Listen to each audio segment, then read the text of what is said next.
ভাবি কিছু মনে করো না, ওই এমনই। আরে কি যে বলো না, আমি কিছু মনে করিনি। ওর কাজ আর কথাগুলো আমি ভীষণ এনজয় করি। সত্যি বলতে আমার ছেলেকে দেখে আমারই ভীষণ হাসি পেয়েছিল। তোমরা বাড়িতে না থাকলে আমি বোর ফিল করি, কিন্তু আজ আনাফ আমাকে একটুও বোর হতে দেয়নি। এটা ওটা বলে আমাকে হাসিয়েছে। আচ্ছা, বিকেলে তৈরি থেকো, আমরা ক্যাফেতে যাব। আয়াজ আর ওর বন্ধুরা মিলে প্ল্যান করেছে।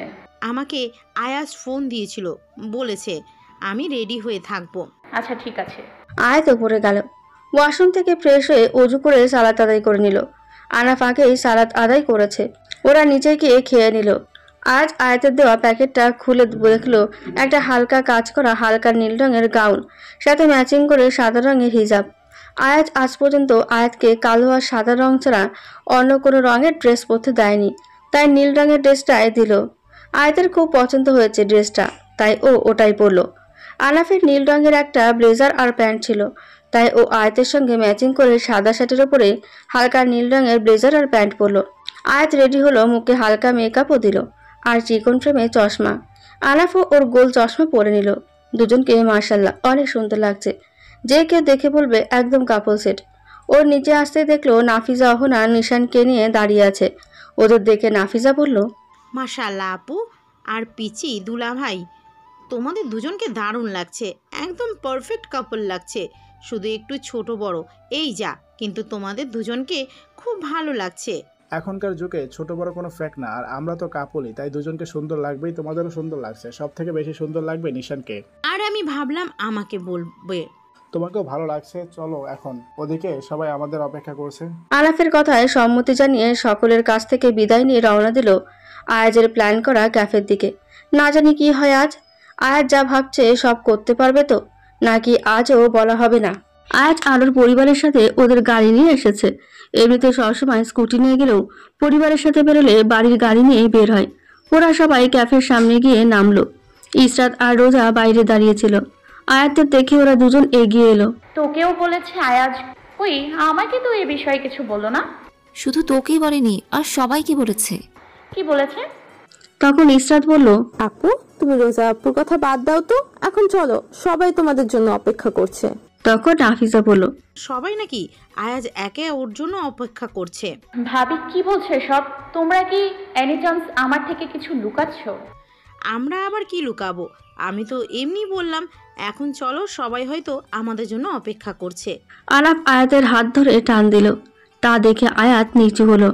তখন আনাফ আস্তে আস্তে বলল, জান, সকলে আমাদের থেকে কিছু লুকাচ্ছে, বুঝতে পারছো? আজকে তোমাকে নিয়ে এরা কিছু ধামাকা করতে যাচ্ছে, সাবধানে থেকো। আর হ্যাঁ, আমি তোমার সাথে সবসময় থাকবো, আমার হাত কিন্তু একদম ছাড়বে না। আজ তো সতীন কিছু না কিছু করবেই। সবাই কিছু লুকাচ্ছে সেটা তো আমি জানি, কিন্তু এই সতীনটা কে? ওহো জান, তুমি এটাও জানো না? সতীন তো আমার, আচ্ছা সব বাদ দাও, তুমি একটু পরে বুঝতে পারবে।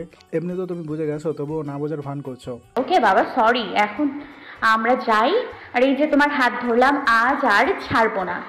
চলো। আয়াতরা সকলে ইসরাতদের সাথে ক্যাফেতে ঢুকলো। ক্যাফেটা অনেক সুন্দর। আয়াজ নাকি ছাদে প্ল্যান করেছে, সবাই ছাদে, তাই ওরাও ছাদে গেল। খোলা ছাদে কি সুন্দর করে ডেকোরেশন করা, চারিদিকে বেলুন আর ফুল দিয়ে সাজানো। ও উপরে গিয়ে দেখলো অনেক আয়াজ, সজি, ফারহান দাঁড়িয়ে আছে। সবাই নর্মাল জামা কাপড় পরলেও আয়াজ ব্লেজার পরে এসেছে। ও আর আনাফ সেম টু সেম, নিচে সাদা শার্টের ওপর নীল রঙের ব্লেজার আর নীল রঙের প্যান্ট, চুলগুলো স্পাইক করা। ফর্সা গায়ের নীল রঙের ব্লেজারটা খুব ভালো মানিয়েছে। আয়াজ আনাফের দিকে তাকিয়ে দেখলো সেম টু সেম ড্রেস পরা। তা দেখে একবার ওর দিকে তাকালো, একবার নিজের দিকে তাকালো। আনাফ আয়াতের হাত ছেড়ে দিয়ে আয়াজের কাছে গেল আর হাত দিয়ে ইশারা করলো একটু নিচে আসতে। আয়াজ নিচু হলো। তখন আনাফ ফিসফিস করে বলল, ডিয়ার সতীন, তুমি একটু সাইডে চলো, কথা আছে। কাল থেকে কি সতীন সতীন করছো? আর তুমি আমাকে কি বলবে? আরে চলোই না, তারপর দেখতে পাবে। আচ্ছা ঠিক আছে। তারপর সোজা হয়ে দাঁড়িয়ে বলল, গাইস তোমরা সবাই কথা বলো, আমি জানের সাথে কথা বলে আসি। সজীব বলল, জানকে? আয়াজ আনাফের ঘাড়ে হাত রেখে বলল, এই হলো জান, আহিয়ান। আর জান, আহিয়ান আমার বেস্ট ফ্রেন্ড। বেস্ট ফ্রেন্ডের ভাই যদি আমার ভাই হয়, তাহলে আর জান ও আমার জান। বাটার লাগাছো লাগাও, এ বাটারে কিছু হবে না। আমি কোথায় বাটার লাগালাম? আমি তো তোমাকে তেল দিচ্ছি যাতে তুমি আমার কাজটা সহজ করে দাও। জান, তুমি সবার সাথে কথা বলো, আমি আয়াজ ভাইয়ের সাথে কথা বলে আসছি। আয়াতের কথা শুনে ওরা ওখান থেকে একটু দূরে চলে গেল। এদিকে আনাফ আয়াজ একটু দূরে এসে আনাফ বলল, তুমি আমার ড্রেসের কপি কেন করেছো? আরে তোমার ড্রেসের কপি কোথায় করলাম?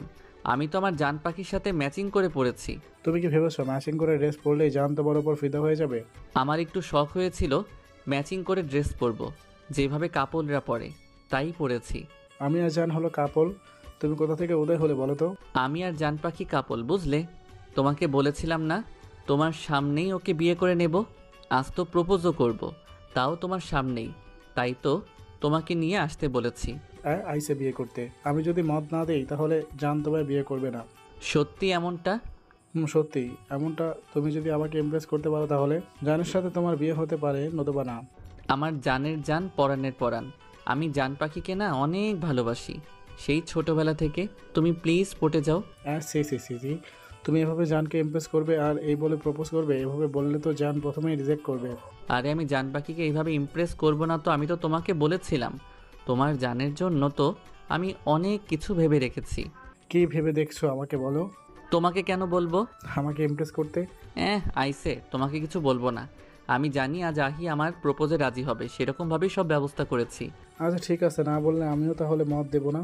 আহা জান, এরকম কেন করছো?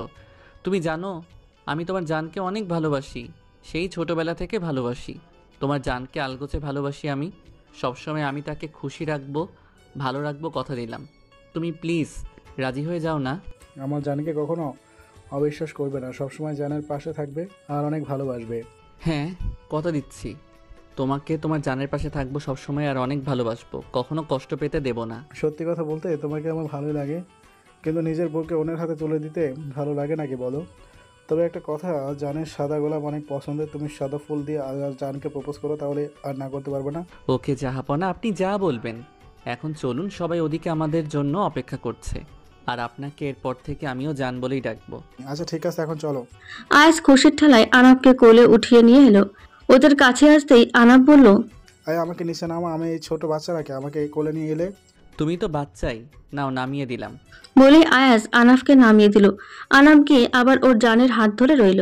আয়াজের ফোনে একটা মেসেজ এলো, সেটা দেখে আয়াজ সবাইকে বলল, এখন নিচে যাও, সবাই সঠিক সময় হয়ে এসেছে।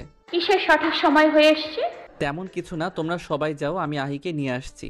জান তুমিও যাও। তা শুনে আনাফ বলল, বেস্ট অফ লাক সতীন।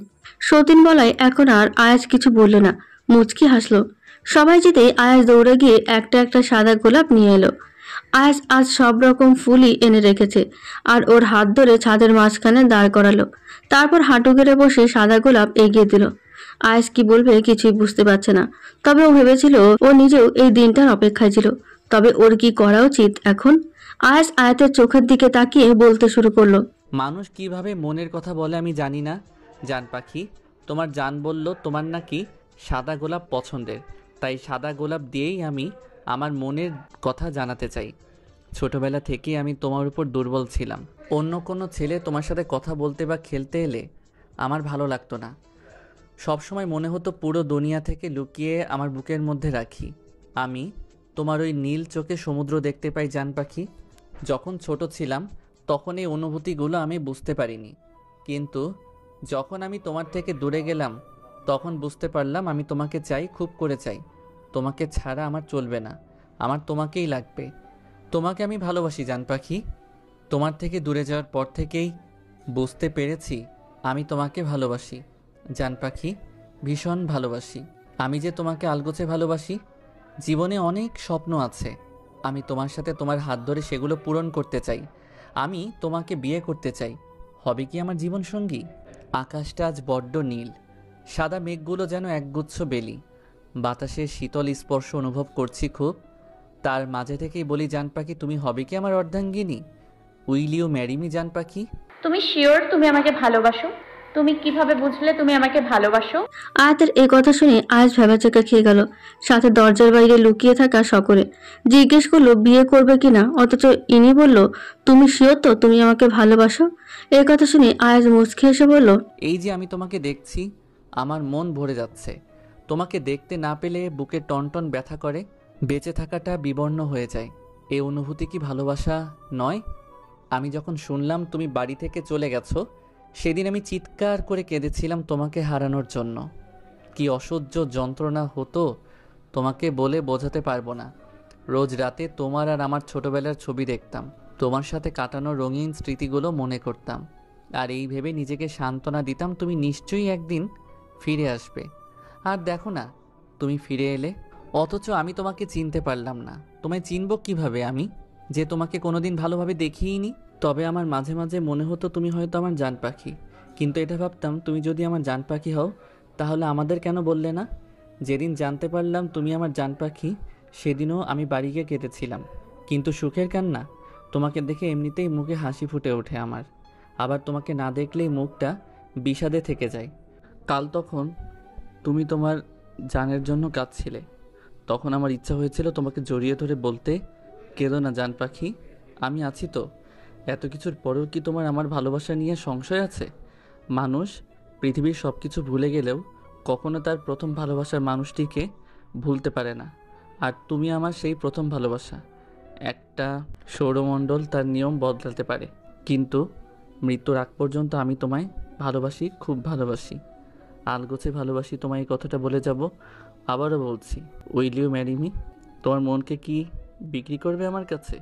আজ এখনো কিছু বলল না। আসলে ও জানতো আজ ওকে ভালোবাসে, কিন্তু এতটা ভালোবাসে সেটাও বুঝতে পারেনি। আয়াত এক দৃষ্টিতে আয়াজের দিকে তাকিয়ে আছে, না এ চোখেও মিথ্যে কিছু দেখতে পাচ্ছে না, কিন্তু কোথাও একটা কিন্তু রয়ে যায়, সেটা একমাত্র আয়াত জানে। আয়াজের বসে থাকতে থাকতে পা ব্যথা হয়ে গেছে, ওর ধৈর্যের বাঁধ ভেঙে যাচ্ছে। ও ভয় পাচ্ছে আয়াত যদি ওকে রিজেক্ট করে দেয়, ওর ভালোবাসা যদি গ্রহণ না করে, তাহলে বাকিদেরও একই অবস্থা। শুধু আনাফ মুচকে এসে দাঁড়িয়ে আছে। সকলে ধৈর্য না রেখে ছাদে চলে এলো।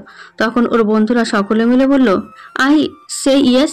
সবার কথা শুনে আয়াতের হুঁশ ফিরল। ও দেখলো এখনো আয়াত ওর সামনে বসে আছে। আয়াত আনাফকে খুঁজলো। আনাফ সেটা বুঝতে পেরে আয়াতের সামনে এলো। আয়াত আনাফের দিকে তাকালো। ওদের দেখে মনে হচ্ছে চোখে চোখে অনেক ইম্পর্টেন্ট কথা হচ্ছে। তা দেখে আয়াত বলল, তুমি আমায় বিয়ে করলে তোমার জানকেও আমাদের সাথে রাখবো, আমার সতীন ঘরে। কিছু তো বলো, না হলে কিন্তু আমার হার্ট অ্যাটাক হয়ে যাবে, পাটাও অনেক ব্যথা করছে। জান তোমাকে সাদা গোলাপ দিয়েছে, তুমি কিন্তু সাদা গোলাপ কেউ দিলে সেটা ফেরত দাও না। আর আমার সতীন হিসাবে আয়াজ ভাইয়াকে পছন্দ হয়েছে। আয়াত সাদা গোলাপটা নিল আর বলল, আমিও বিক্রি হব সেখানে যেখানে মূল্য হবে ভালোবাসা, বিনিময় হবে হৃদয়, শর্ত হবে বিশ্বাস। এই কথা শুনে আয়াজ উঠে আয়াতের হাত ধরে বলল, আমিও কিনে নেব তোমায়, মূল্য ভালোবাসা দিয়ে, বিনিময় করব হৃদয়, বিশ্বাস রেখে মনে। তখন রোজা বলল, আজ ছন্দমহলে মিলছে দুটো মন, মনে মনে কথা বলবে যে ওরা সারাক্ষণ। কথার মাঝে থাকবে ভালোবাসা, ভালোবাসার মাঝে থাকবে দুটি মনের ব্যাকুলতা। তখন আয়াজের সব বন্ধুরা বলে উঠল, বাহ বাহ বাহ বাহ। বাকিরা হাত তালি দিল। তখন অনেক বলল, আরে রোজা, তুমি তো ভালো ছন্দ মেলাতে পারো, কি সুন্দর ছন্দটা বললে।